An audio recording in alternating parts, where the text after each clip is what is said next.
करुणा ने उन्हें भोर होते ही आदि गंगा के किनारे जाने को कहा। वहां एक प्राचीन बरगद के पेड़ के नीचे उन्हें एक काला कसौटी पत्थर मिलेगा। उसने उस पत्थर से अपनी प्रिय माँ काली की मूर्ति बनाने को कहा और वादा किया कि वह हमेशा उसमें निवास करेगी। बहुत ही खूबसूरत नज़ारा और शांति का जो अनुभव है ना, क्या ही कहें। देख रहे हैं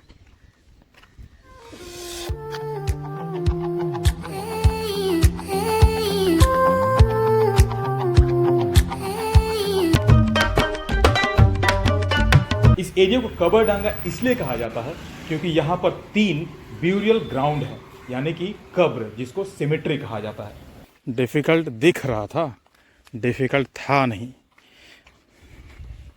ऐसा ही लाइफ भी होता है, थोड़ा सा मुश्किल आते ही हम लोग सोचते हैं अरे यार लाइफ कितना डिफ़िकल्ट है ना। हम लोग बस सामने का बैरिकेड्स देखते हैं, पर उसके पीछे का छिपा हुआ प्रोसेस जो कितना ईजी होता है। जहाँ अब माँ करुणामयी का मंदिर है। दैवीय महिमा से, दैवीय शक्ति से युक्त यह स्थान आदि काली की शिक्षा का गर्भगृह था। ऐतिहासिक काल से एक केंद्र वेदी जिसमें एक मानव खोपड़ी के साथ 4 अन्य जानवरों जैसे हिरण, सांप, बैल और लोमड़ी की खोपड़ियां लगी हुई है। तब से यहाँ दिव्य चमत्कार की घटनाएं होती रही हैं। आप यहाँ आके उस शक्ति को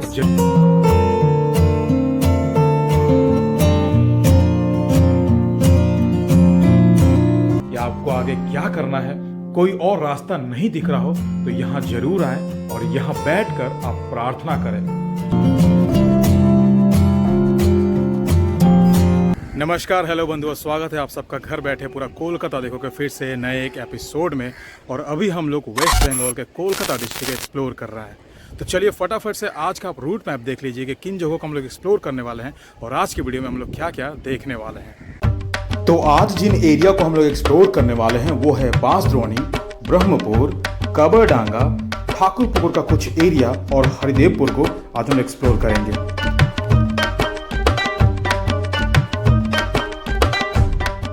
अभी हम लोग कबरडांगा के केवड़ापुकुर इलाके में हैं और ये एक चर्च है जिसका नाम सेंट पॉल्स चर्च है, जिसको 1856 में एस्टैब्लिश्ड किया गया था। अभी हम जिस एरिया में घूम रहे हैं इसके बाद डिस्ट्रिक्ट चेंज हो जाता है। इसके बाद साउथ 24 परगना डिस्ट्रिक्ट स्टार्ट हो जाता है। इस एरिया को कबरडांगा इसलिए कहा जाता है क्योंकि यहाँ पर 3 ब्यूरियल ग्राउंड है, यानी कि कब्र, जिसको सिमेट्री कहा जाता है।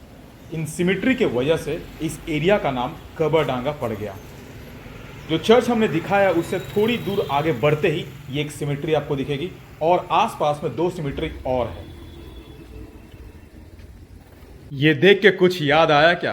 पहले हम लोग लाइन लगाया करते थे किसी को फ़ोन करने के लिए। मैं फ़ोन रहता था लैंडलाइन, वहाँ से हम लोग डायल करके फ़ोन लगाया करते थे और रात को कम चार्ज होता था, इसलिए रात में तो लंबी लंबी लाइनें हुआ करती थी। कैसे कैसे जगहों से आपके लिए कैसे कैसे जेम्स ढूंढने पड़ रहे हैं। चलिए देखते हैं यहाँ क्या है।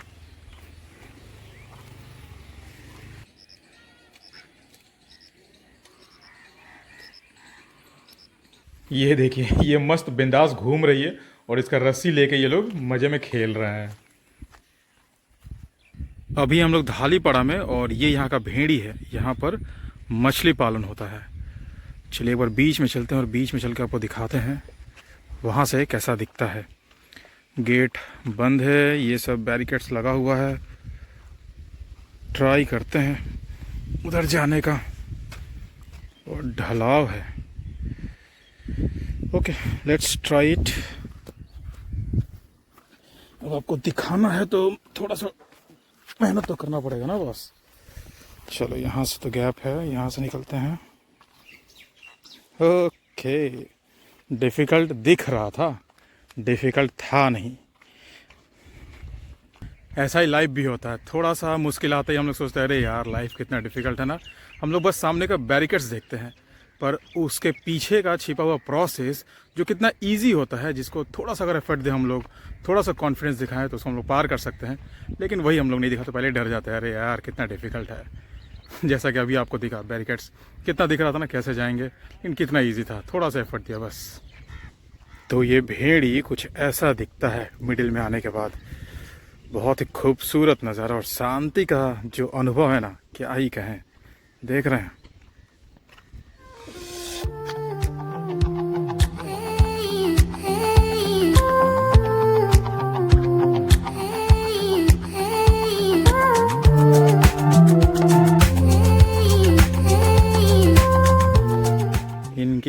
हवा चल रही है। जो मछलियाँ मर जाती हैं वो ऊपर आ जाती हैं, तो इनके लिए इजी हो जाता है उनको लेके खाना। खा लो भाई, खा लो खा लो। जहाँ देखेंगे ये भरे पड़े हुए हैं, इनको इजीली यहाँ से फूड मिल जाता है।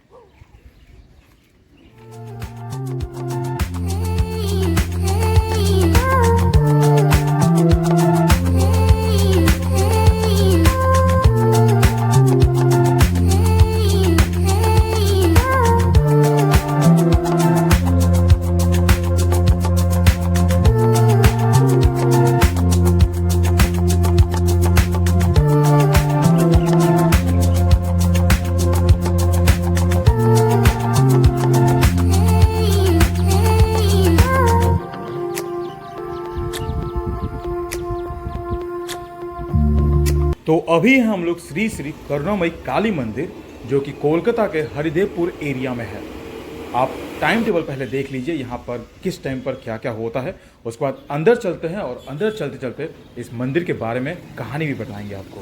यहाँ आने के लिए टॉलीगंज मेट्रो स्टेशन से ऑटो लेकर इजीली यहाँ पहुँचा जा सकता है।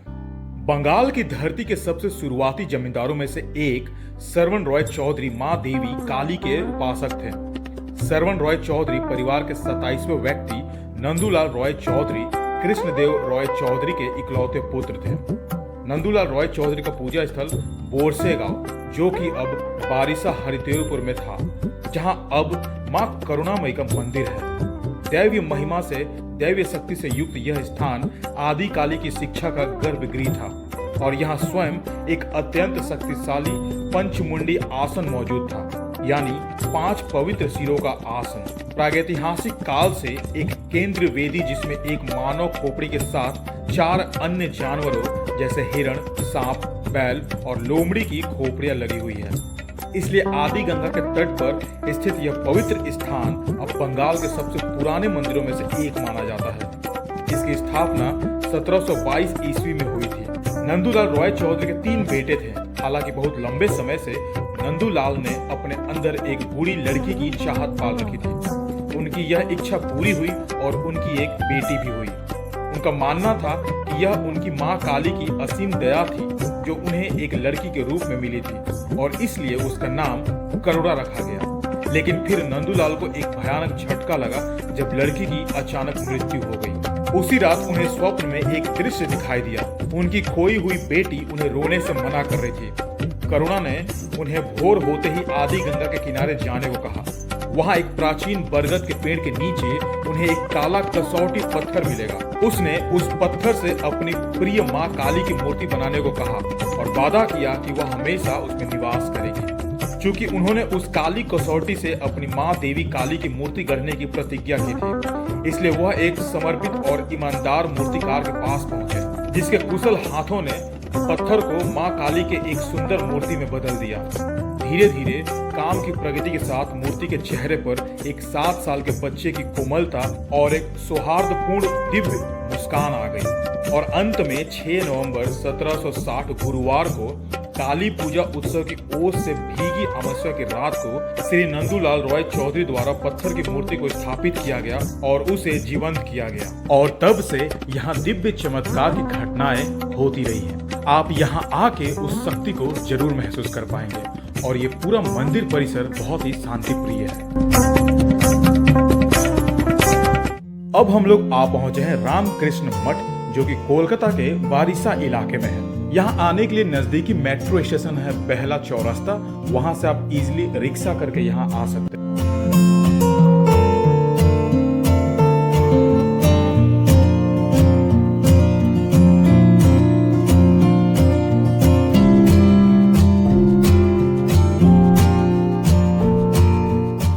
ये परिसर बहुत ही साफ सुथरा और हरियाली से भरा हुआ है।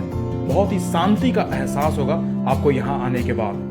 अगर मन में किसी भी तरह का गलत थॉट्स आ रहे होंगे, अगर आप विचलित हो रहे होंगे, समझ में नहीं आ रहा है या आपको आगे क्या करना है, कोई और रास्ता नहीं दिख रहा हो, तो यहाँ जरूर आए और यहाँ बैठकर आप प्रार्थना करें। यहाँ की शांति में जो आप प्रार्थना करेंगे वो आपको फल जरूर देगा। इस मठ को बहुत ही सुंदर तरीके से बनाया गया है। इसका आर्किटेक्चर बहुत अच्छे तरह से डिजाइन किया गया है और ग्रीनरी यहाँ पर भरपूर है।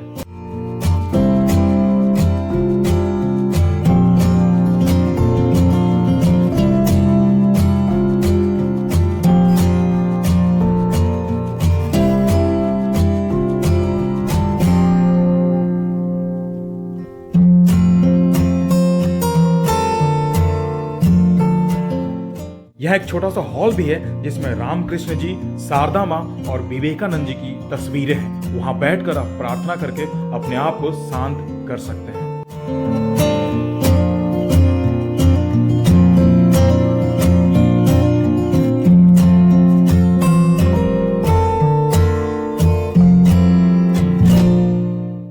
इस वीक का यह दूसरा दिन है। दूसरे दिन कंटिन्यू घूमे जा रहे हैं। अभी हम लोग एक्सट्रीम साउथ कोलकाता में घूम रहे हैं। यहाँ के बाद डिस्ट्रिक्ट चेंज हो जाता है, तो ये सब एरिया जो है काफ़ी बड़ा एरिया और यहाँ पर वैसा कुछ कंटेंट है भी नहीं, तो घूमना बहुत पड़ेगा कंटेंट ढूंढने के लिए।